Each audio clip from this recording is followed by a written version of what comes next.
ఓం మహాగణాధిపతే నమ ఐం సరస్వత్యై నమ శివాయ గురువే నమ యా దేవీ సర్వభూతేషు మాతృపేణ సంస్థితా నమస్తస్తే నమస్తస్తే నమస్తస్తే నమో నమ జయ గురు దత్తాత్రేయ నమ ఓం నమ శివాయ శివాయ గురువే నమ శ్రీరామ రామ రామేతి రమే రామై మనోరమే సహస్రనామ తత్తుల్యం రామనామ వరాననే జై శ్రీరామ్. యూట్యూబ్ ప్రేక్షకులకి అందరికీ కూడా నమస్కారం అండి. జయ గురు దత్తాత్రేయాయ నమ. ఈ రోజునంతా కూడా కంటెంట్ చూసుకుంటే నేను పాలపర్తి గురునాథ్ శర్మ ప్రధానంగా మీకంతా కూడా జ్యోతిష్ సంబంధమైన విషయాలంతా కూడా విశ్లేషణ చేస్తున్నాను. ఈరోజు కంటెంట్ అంతా కూడా చూసుకుంటే గోచారీత్యా బృహస్పతి యొక్క మార్పు మే నెల మాసంలో విశ్వ సంవత్సరం ఈ యొక్క విశ్వవసునామ సంవత్సరం వైశాఖ మాసం ఈ యొక్క మే నెల 15వ తారీఖు నుంచి మిథున రాశిలో బృహస్పతికి సంచారం మరియు శుక్రుడంతా కూడా కారకత్వంగా చెప్పడం జరుగుతుంది. శుక్రుడి యొక్క స్థితిగతులు ఏ రకంగా మేషాది ద్వాదశ రాశుల వాళ్ళకి విపరీత రాజయోగాన్ని ఇస్తున్నాయి. ఈ యొక్క మే నెల మాసంలో బృహస్పతి మార్పు అంతా కూడా విశేషంగా ఏ రకంగా అందరికీ కలిసి వస్తుంది, విపరీత రాజయోగాలు శుక్రయోగం అంతా కూడా ఏ రకంగా వస్తుంది, ధనయోగాలు అంతా కూడా ఏ రకంగా గ్రహస్థితి ప్రకారంగా వస్తుంది అనేది విశ్లేషణ చేయడం జరుగుతుంది.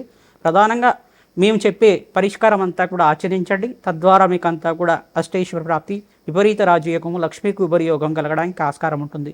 ప్రధానంగా ఈ యొక్క శుక్రుడి యొక్క మార్పు అనేది ప్రధానంగా చూసుకుంటే శుక్రుడు అంతా కూడా ఈ యొక్క మీనరాశిలో శుక్ర శని కలియుకతోటి సంచారం చేయడం, గోచార రీత్యా ఈ యొక్క బృహస్పతి అంతా కూడా చూసుకుంటే మిథున రాశిలో సంచారం చేయడం, ఈ యొక్క రాహుకేతులంతా కూడా చూసుకుంటే మే నెల 18వ తారీఖులో ఈ యొక్క కుంభరాశిలో రాహువు సంచారం చేయడం మరియు సింహరాశిలో అంతా కూడా కేతు సంచారం చేయడం అనేది గ్రహాల యొక్క స్థితిగతి ఈ రకంగా ఉంది. మరియు ఈ యొక్క కాలసర్ప దోషంలో గోచారీత్యా రాహుకేతు మధ్యలోనే ఈ యొక్క అన్ని గ్రహాలంతా కూడా ఉండడం అనేది కాలసర్ప యోగంలో ఉండడం, ఈ యొక్క గ్రహాల యొక్క స్థితిగతి ఆధారంగా మానవ జీవనాధారం అంతా కూడా ఉండడం వల్ల గ్రహాల యొక్క ఆ బలం పెరగడానికి ప్రధానంగా గురుబలం కానీ శుక్రబలం కానీ పెరిగితే కనుక శుక్రయోగం అనేది పెరిగితే కనుక ఆ యొక్క శుక్రుడి యొక్క అనుగ్రహం వల్ల విపరీత రాజయోగాలు శుక్ర మహర్దశ అనేది అనుకూలిస్తే కనుక మీకు విపరీత రాజయోగం రావడానికి, అనంతమైన ధనధాన్యాది సమృద్ధి కలగడానికి, వస్తులాభము, భూలాభము, గృహయోగము, విపరీత రాజయోగము, భోగభాగ్యానికి అధిపతి అయిన శుక్రుడంతా కూడా విపరీత రాజయోగానికి, మంచి గృహయోగానికి కలగడానికి కానీ, కళ్యాణ యోగం కలగడానికి కలత్ర కారకుడైన శుక్రుడంతా కూడా శీఘ్ర కళ్యాణ యోగానికి కారకుడు అవుతాడు. ప్రధానంగా చూసుకుంటే బంగారం కానీ, ఈ యొక్క స్థిర ఆస్తి కోసమైనా కానీ, స్థిర ఐశ్వర్యం కోసమైనా కానీ, వ్యాపారం అభివృద్ధి కోసమైనా కానీ శుక్రుడు కారణమవుతాడు. ఇక్కడ బృహస్పతి మార్పు అంతా కూడా గురుబలం పెరగడం వల్ల దత్తాత్రేయ అనుగ్రహం అంతా కూడా లభిస్తూ ఉంటుంది.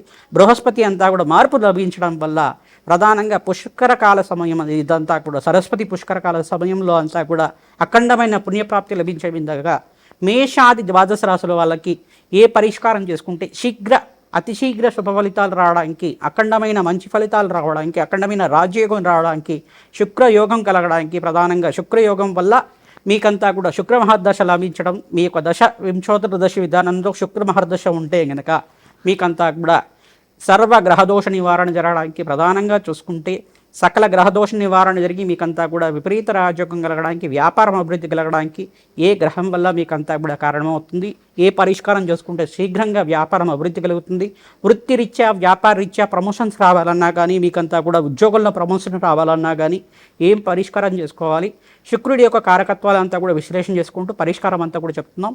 మంచి ఫలితాలంతా కూడా చెప్పడం జరుగుతుంది.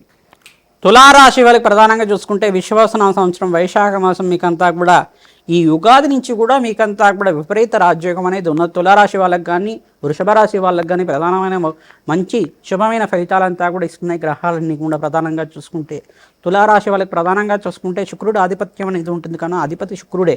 ప్రధానంగా మీనరాశిలో ఉచ్చస్థానంలో శనీశ్వరుడితో మిత్రుడితో పాటు కలిసి ఉండడం, మరి రాహు అంతా కూడా కుంభరాశిలో సంచారం చేయడం, కేతు అంతా కూడా సింహరాశిలో సంచారం, గ్రహస్థితి ఈ రకంగా ఉంది. ప్రధానంగా చూసుకుంటే కలత్రకారకుడు, భోగభాగ్యానికి అధిపతి, స్థిరాస్తికి స్థిర ఐశ్వర్యానికి అధిపతి అయిన శుక్రుడంతా కూడా విపరీత రాజయోగాన్ని, అఖండమైన లక్ష్మీ కటాక్షాన్ని ఇచ్చే గ్రహంగా ఉన్న మిత్రగ్రహమైన శుక్రుడంతా కూడా యోగకారంలో ఉండడం, వ్యాపారంలో స్థిరత్వం కోసం ప్రయత్నం చేసుకోవచ్చు, విదేశంలో స్థిరత్వం కోసం ప్రయత్నం చేసుకోవచ్చు, ఐటీ ఇన్ఫర్మేషన్ టెక్నాలజీ ఉండే వాళ్ళకంతా కూడా మంచి ఫలితాలు, మంచి ఆఫర్స్ అనేది రావడం కానీ, ఉద్యోగ ఫలితాల్లో అంతా కూడా మీకు మంచి కీర్తి లభించడానికి, సంఘంలో గౌరవం పెరగడానికి, పేరు ప్రఖ్యాతలు గణించడానికి ఆస్కారం ఉంటుంది, మంచి పదవుల్లో ఉన్నతమైన స్థితిలో కలగడానికి ఆస్కారం ఉంటుంది. కావున అందరికి కూడా ఈ పరిష్కారం చేసుకోండి. శుక్రుడికి ప్రీతికరంగా జప హోమాది శాంతులు చేసుకోవడం, శనీశ్వర ప్రీతికరంగా తైలాభిషేకం తిలలు దానం చేసుకోవడం, జపం చేసుకోవడం, తద్వారా మంచి ఫలితాలు వస్తుంది. ఆంజనేయ స్వామి జయంతి రోజున మీరంతా కూడా ఓం హనుమతే శ్రీరామదూతాయ నమః నామాన్ని జపం చేసుకోండి, మంచి ఫలితాలు పొందుతారు. తమలపాకు పూజ, సింధూర అభిషేకము, పంచముహూర్త అభిషేకము, ఫలాలతోటి మామిడి పళ్ళు, అరటి పండ్లతో స్వామివారిని అలంకరణ చేయడానికి ప్రయత్నం చేయండి, మంచి ఫలితాలు పొందుతారు. తమలపాకు పూజ అర్చన చేసుకోవడం వాళ్ళకి ప్రతినిత్యం కూడా ఆంజనేయ స్వామి అనుగ్రహం అంతా కూడా లభిస్తూ ఉంటుంది. శ్రీరామ జయ రామ జయ జయ రామ రామ అనే నామాన్ని జపం చేసుకోండి. ప్రతినిత్యం కూడా శ్రీరాముడి యొక్క చరిత్రను వినడం కానీ చదవడం కానీ చేయండి. రామాయణ ఇతిహాసం కానీ బాలకాండ ఎవరైతే వింటూ ఉంటారో, ప్రధానంగా బాలకాండ విన్న వాళ్ళకి సకల గ్రహపీఠ నుంచి బయటపడడానికి ఆస్కారం ఉంటుంది. కావున ఈ యొక్క రాముడి యొక్క చరిత్ర, శ్రీరాముడిలో రాముడి యొక్క చరిత్ర జననం ఏ రకంగా జరిగింది, ఆ బాలకాండలో బాల్య వ్యవస్థలో అంతా కూడా ఏ రకంగా జీవించారు ఆయనంతా కూడా, శ్రీరాముడి యొక్క దేవుడి యొక్క చరిత్ర వినడం వల్ల మీకు అఖండమైన రాజయోగం రావడానికి ఆస్కారం ఉంటుంది. ప్రధానంగా మీరు శుక్రుడి ప్రీతికరంగా బొబ్బర్లు దానం చేసుకోవడం శ్రేయదాయకంగా ఉంటుంది. మీరంతా కూడా తులారాశి వల్ల మీరు ప్రధానంగా చూసుకుంటే సకల గ్రహదోషం నుంచి బయటపడడానికి ప్రతినిత్యం కూడా నవగ్రహ శాంతి హోమాది కార్యక్రమాలు చేసుకోవాలి. జన్మజాతకమే ప్రధానమైన జాతకం. గోచారిత్య జాతకాన్ని, గోచారిత్య గ్రహాల యొక్క స్థితిగతిని మరియు జన్మజాతకాన్ని రెండు అన్వయం చేసుకొని చూడాలి. ఎప్పుడైనా కానీ రెండు కంపేర్ చేసుకొని చూస్తేనే జన్మజాతకం ఏ రకంగా ఉంది, ప్రస్తుత స్థితి ఏ రకంగా ఉంది మనకంతా కూడా అర్థమవుతుంది. తద్వారా దోషాలకి పరిహారం చేసుకుంటేనే ప్రతినిత్యం కూడా దైవత్వ స్మరణ చేసుకున్న వాళ్ళకి ఎటువంటి కష్టాల నుంచి బయటపడడానికి ఆస్కారం ఉంటుంది. అంతా కూడా మంచి ఫలితాలు రావడానికి ప్రతినిత్యం కూడా దైవతారాధన చేయండి, ధ్యానంలో ఉండండి, మెడిటేషన్ చేయండి, ప్రశాంతమైన జీవితాన్ని జీవించండి.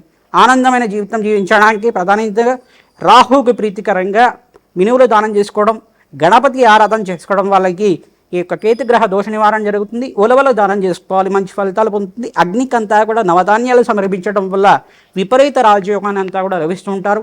జన్మజాతం అంతా కూడా జ్యోతిష్య పండితులతో మీరు విశ్లేషణ చేయించుకొని తద్వారా మంచి ఫలితాలు పొందుతారు. కావున అందరికీ పరిష్కారం చెప్తున్నాం. శ్రీమాత్రే నమః నామాన్ని జపం చేసుకోండి. ఓం నమో భగవతే అరుణాచలేశ్వరాయ నమ నామాన్ని జపం చేసుకున్న వాళ్ళకి అఖండమైన కోటి రెట్టు పుణ్యప్రాప్తి కలుగుతుంది. కావున అందరికీ పరిష్కారం చెప్తున్నాం. జయ గురు దత్తాత్రేయాయ నమః.